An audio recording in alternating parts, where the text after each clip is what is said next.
এখন আপনি প্রশ্ন করতে পারেন যে ব্যায়ামের মধ্যে কবিরা গুনাহ কিভাবে? হ্যাঁ, ব্যায়ামের মধ্যে কবিরা গুনাহ আছে। আসসালামু আলাইকুম সবাইকে। আজকে ডিম বাইকার কি করছে জিমের ভিতরে দেখাবো আমাদের প্রিয় ডিম বাইকারকে।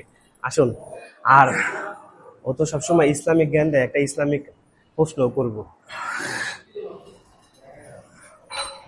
খুব সুন্দর বন্ধু, কামান চালিয়ে যাও।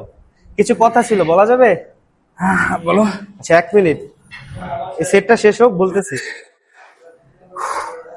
কি বলবো? আচ্ছা, কথা হচ্ছে এই যে আমরা যে ব্যায়াম করতেছি, হ্যাঁ, কিন্তু মানবতার কাজ করো, ভালো কাজ করো, হ্যাঁ, ইসলাম নিয়ে অনেক কথাবার্তি বলো, আমার কাছে খুব ভালো লাগে, আমিও খুব প্রাউড ফিল করি। তবে এখন আমার কাছে একটা প্রশ্ন, সে উত্তরটা তোমার কাছে আছে কিনা বলো।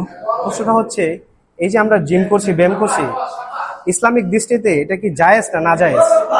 ব্যায়াম করে ইসলামিক দৃষ্টিতে জায়েজ নাকি নাজায়েজ?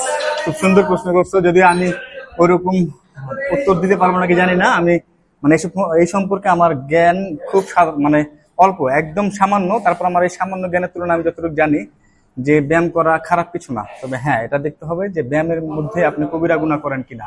এখন আপনি প্রশ্ন করতে পারেন যে ব্যায়ামের মধ্যে কবিরা গুনাহ কিভাবে? হ্যাঁ, ব্যায়ামের মধ্যে কবিরা গুনাহ আছে।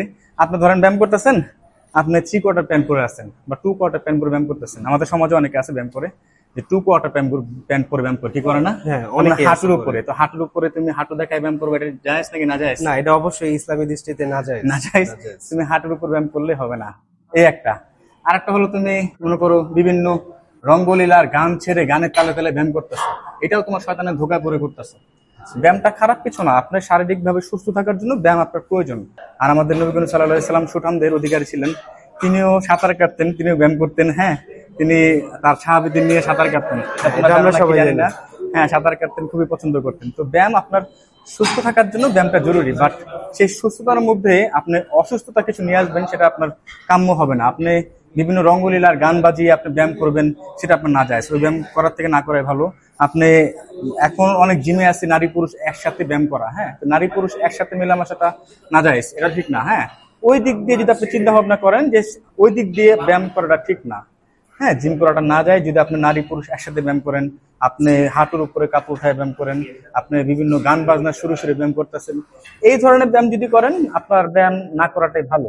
ইসলামিক দৃষ্টিতে এই ব্যায়াম নাজায়েজ, এই ব্যায়াম করা ঠিক না, হারাম। আপনি ব্যায়াম করবেন না কেন? আপনি সুন্দরভাবে ব্যায়াম করেন, আপনার 3 কোয়ার্টার প্যান্ট কেন, আপনি ফুল প্যান্ট পরেন বা ট্রাউজার পরেন।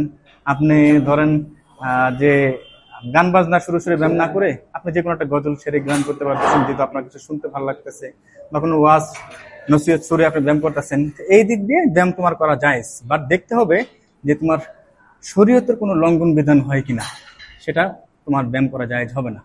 আশা করি তুমি বুঝতে পারছো। প্রিয় বন্ধুরা, যদিও আমি অত কিছু জানি না, আমার এই কথার মধ্যে ভুল থাকতে পারে, আপনারা কমেন্টে দেখবেন। যদি ভুল বলে থাকি, আপনারা অবশ্যই সংশোধন করবেন। যেহেতু আমার বন্ধু কোনো প্রকার আলেম বা স্কলার না, তাও ওর জ্ঞানের থেকে ও বলছে।